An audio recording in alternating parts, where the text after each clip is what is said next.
Uh, yeah.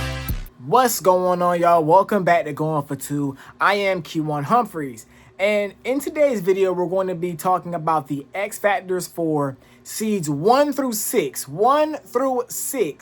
for the Eastern and Western Conference. Now, I know I could definitely do seeds 1 through 10 because I guess all 10 of those teams have a chance to make the playoffs, but I don't want to be rambling on a team that's probably not going to make it for no reason. You know what I'm saying? We'll probably do another video talking about the actual playoff teams once that's decided. But for now, we're doing 1 through 6 on both sides. Now, the X factor could be a player, a team, anything. It could be a player, a coach, a trend that's been going on with the team. It could be anything. And as you're going to see in this video.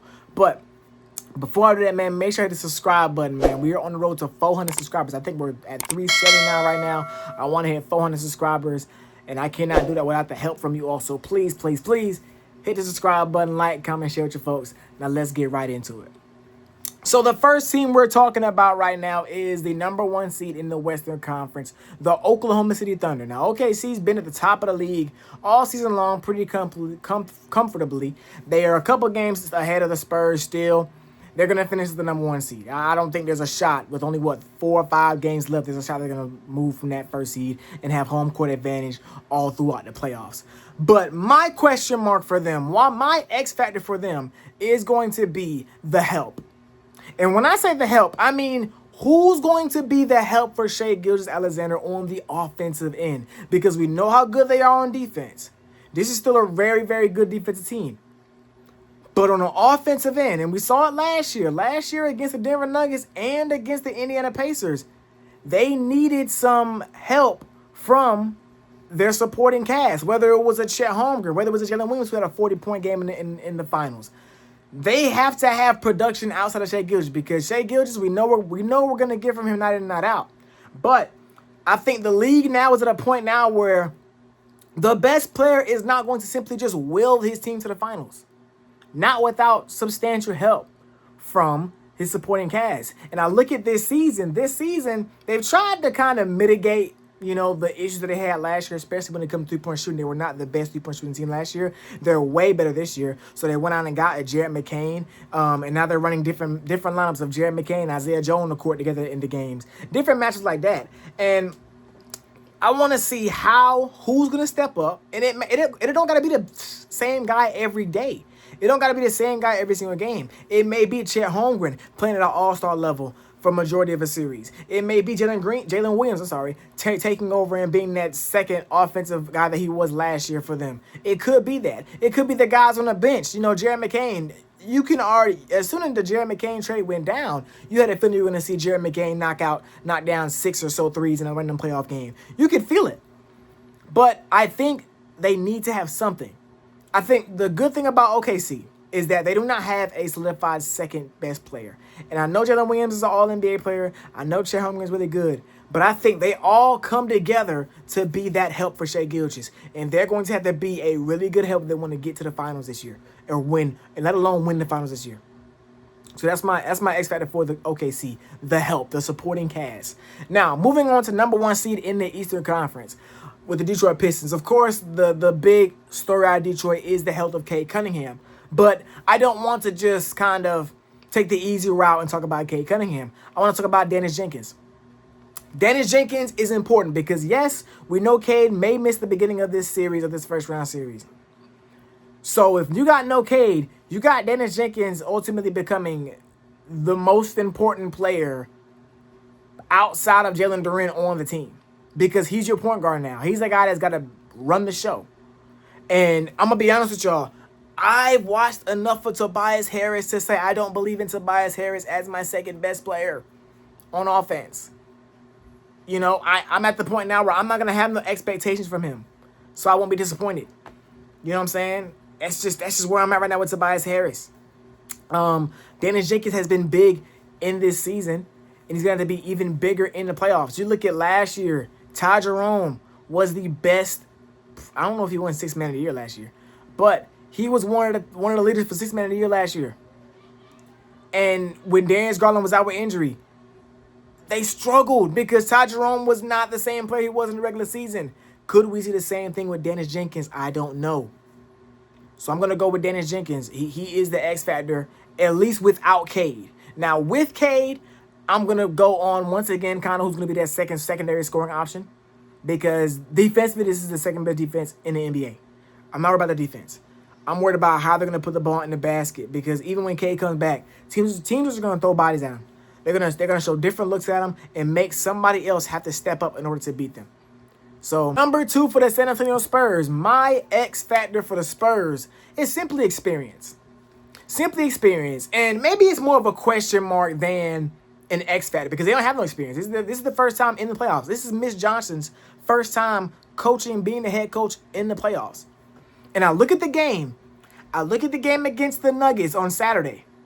And they had, who they had? Was it Stephon Castle on Jokic? You know, I don't like mixing stuff up. I don't like out-coaching yourself. You know what I'm saying? I don't like that.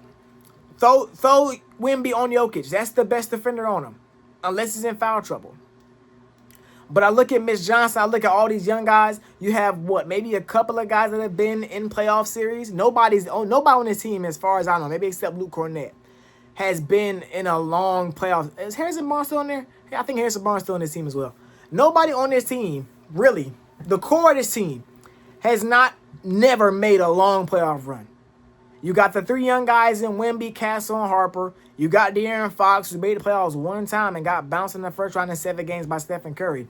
So where is the experience going to come from? I think this season is going to be a learning curve, a learning experience for everyone involved, including Mitch Johnson.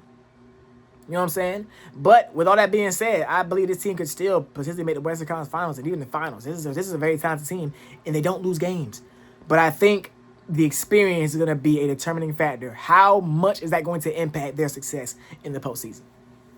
Number 2 for the Boston Celtics. And, man, Boston, I'm going to be honest, man. Boston, to me, they're my favorite to make it out of the East.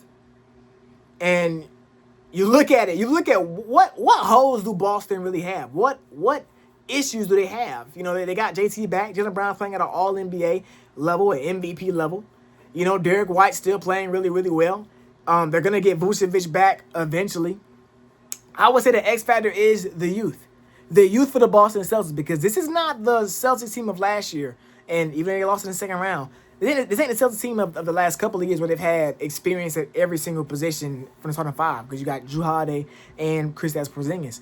Now you're going to have to lean on the youth. You're going to lean on a Baylor Shireman. You know what I'm saying? You're going to lean on a Neemias Quete. I mess up his name every time I say it. But you're going to lean on these young guys to make plays. You're going to lean on these young guys to play winning basketball on the biggest stage. And can they do that? We will have to wait and see. But with all that being said, I still got Boston. I think when it comes to finding question marks and X factor for Boston, you got to just kind of pick one. You know what I'm saying? Because this team looks really, really good. And I think they're going to make the finals.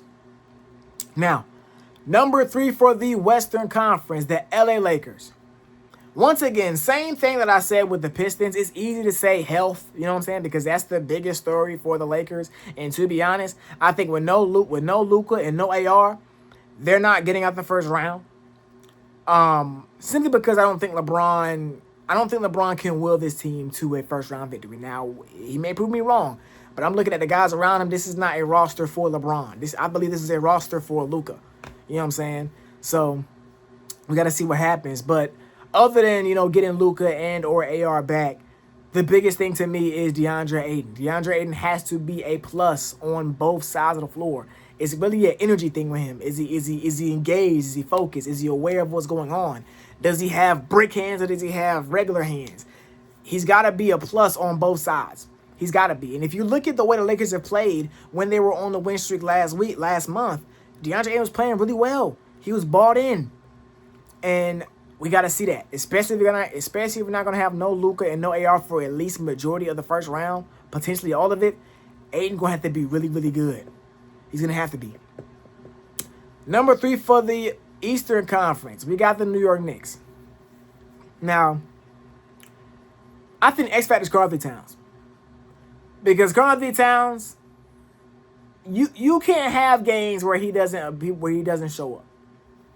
Karl-Anthony Towns need to be a consistent 25 points and like 12 boards a game. Gotta have it.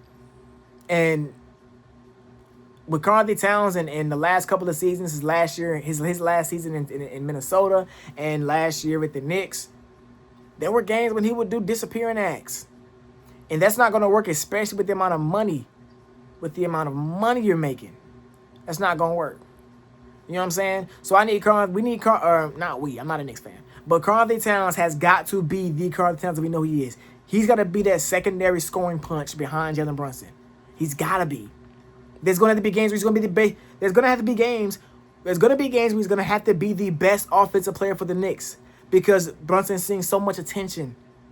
He's going to have to be that. And if he's not going to be that, the Knicks are not going to go as far as they want to go. Number 4 for the Western Conference, we got the Denver Nuggets. And their X factor is simple to me. It is Aaron Gordon. Aaron Gordon is such a big piece to the Nuggets' success. It makes no sense. Because Aaron Gordon is a great three-point shooter now. And then Aaron Gordon on the defensive end is their best defender. We saw him take on the matchup of Wembanyama on this past Saturday. If I think right now they'd be matched up against the Rockets. He'd be guarding Durant by himself. That's his matchup. And if you don't have Aaron Gordon, if he's not healthy, because it's tough to keep him on the floor right now with them hammies.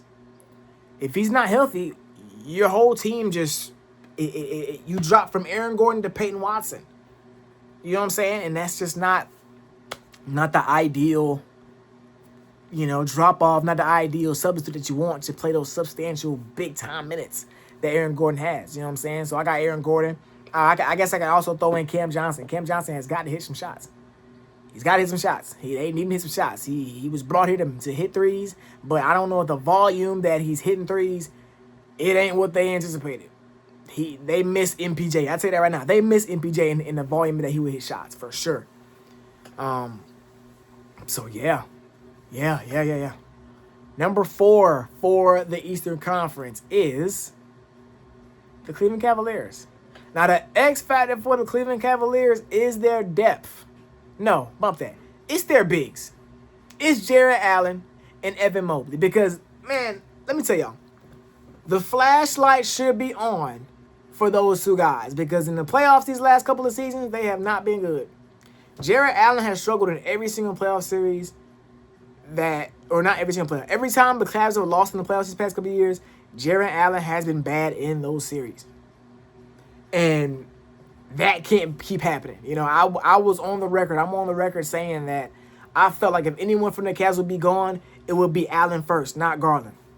Now, ultimately, you made a trade, replaced Garland, who's balling in LA, replaced Garland with Harden. Now, you got, like, I guess, a little higher upside, I would say, for this team. But Jarrett Allen's got to be, he goes soft in the playoffs sometimes. He gets soft in the playoffs sometimes, and that cannot happen if you want to be as successful as you want to be. Evan Mobley as well. Evan Mobley was projected to be a really, really great player. And I think all of us now are kind of seeing that he does not have that. He has not really progressed the most as an offensive player. And that is not good. But I will say with Harden being on the team now, he don't got to be, a Kevin Garnett or Anthony Davis. You just got to do your job, be right place, right time, go up there, get some lobs, catch your lobs, rebound the ball, dunk the ball, step out a couple middies. You don't got to be too crazy. But I think those two guys, their play is going to decide whether they lose in the first round or whether they could, potentially make something shake and make the conference finals. I think it's going to come out of those two guys. Now, number 5 for the West is the Houston Rockets. Houston, their X factor is anyone but Kevin Durant and Alperen Sengun. Because we've seen it, the same issue that they've been having all year long has been once, teams start doubling KD and doubling Sengun, they have nothing. And this is a team that I projected to be like a second seed, third seed, and they're sitting here at 5. They're having close games with teams they shouldn't have a close game with. They barely beat the Warriors last night. That can't happen. If you want to make a run in the playoffs, that cannot happen. You know what I'm saying? That can't happen. And I look at the different teams that's ahead of them. Those teams defensively are going to make life tough for Kevin Durant and Sengun. So somebody else got to step up. Whether it's, Reed Shepherd, who's put together a couple of big time games. Reed Shepherd probably got to come in and have a 5 3-point made game. You know what I'm saying? Or Tari Easton's got to come out here and hit a couple threes, even though he ain't been able to hit the side of a barn at some point in this season. Jabari Smith's got to step up. They need somebody to step up. Amen Thompson, can he produce the way he did last year in the playoffs? Because you look at last year Rockets and how they got defeated by the Warriors. Jalen Green averaged 14 points that series, and they pushed the Warriors in 7 games. You know what I'm saying? And you look at it now, and I know he ain't been here all year, but this is right where Fred VanVleet would shine. The guy behind Kevin Durant and Sengun, because he could come out and he could hit those crazy threes. He can run your offense. But they don't got Fred VanVleet, so somebody else got to step up and be the supplement. And it's crazy how we are 78 games to the season and we still ain't seen that. Crazy. Now, and this puts a smile on my face, the number 5 seed, the Atlanta Hawks. What is their X factor? I think it comes down to Dyson Daniels and his offensive output. Can he continue to be? Can he be a plus, or at least not as big as a negative on the offensive end due to him not shooting threes? Now, Dyson Daniels, I don't know if this is correct, but I think it's the worst 3-point shooting season ever in terms of the amount of threes that he's taking. And in the playoffs, if you can't shoot threes, they are going to make your life horrible. And if you look at the first round matchup that they have right now, it would be the Cleveland Cavaliers. Man, they're gonna stick Jarrett Allen on him, and Jarrett Allen's gonna sit in the paint. And if Jarrett Allen's sitting in the paint or Mobley's sitting in the paint, that makes life tough for everybody else, because now Jalen Johnson can't get to the rim as easily. Now, in the half court, it's gonna be very, very tough to score. So Dyson Daniels, and he's done a good job of it, trying not to be a negative on the offensive end, whether it's been him being a kind of a playmaker and him, being a great cutter and being a great decision maker off the short roll. He's got to find a way to be a positive for this Hawks team. And if he can't do that, the Hawks are going to bounce. The Hawks are going to struggle. They're going to struggle, as I believe we've seen at times this season. But we will see what happens with the Hawks. Now, number 6 for the Timberwolves. Anthony Edwards is out. He'll be back, though. I think with them, man, I don't know. Minnesota just do not look good to me, man. And even when Ant was playing, they didn't look the best. They just kind of found ways to win. With them, I kind of need them to find an identity. They got to find an identity. Are they going to be a really good defensive team? And we're already 80 games into the season, so, it's tough to do that. But when it comes to the playoffs, are you going to be a great offensive team, or are you going to be a great defensive team? You know what I'm saying? Anthony Edwards is the kind of guy that I believe that if Anthony Edwards on any given night can be the best player in the world. He can be the best player in the game any given night. And we saw last year in the Lakers series, he took over that series and put the Lakers out. But he's got to have enough on either side. He's got to have enough either on the defensive side or the offensive side. So the Timberwolves have got to find their identity for sure. And, I mean, they haven't played the worst without Anthony Edwards. They haven't bottomed out by no means. But they could have been better for sure. For sure.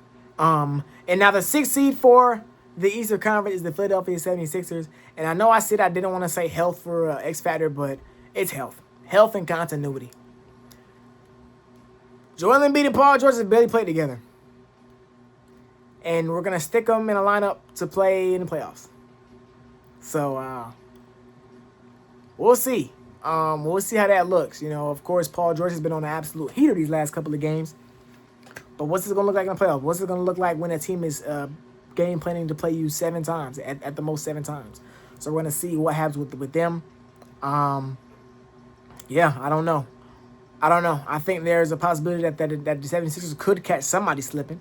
They could definitely push the Knicks to maybe like a 6-game series, you know what I'm saying, for sure. But I don't think the guys have played enough together. And the truth is, they may never play enough together, you know, with the way PG and Joel Embiid been dealing with injuries. But that's all I got for you, man. Make sure you like, comment, subscribe, share with y'all folks. Let me know what you think the X factor is for your team that is in the playoffs. I know for my Hawks, I just want one playoff series win. Let's get to the second round, and I'm happy. You feel what I'm saying? But till next time, I'm going for two. We out of here. Yeah. Pino.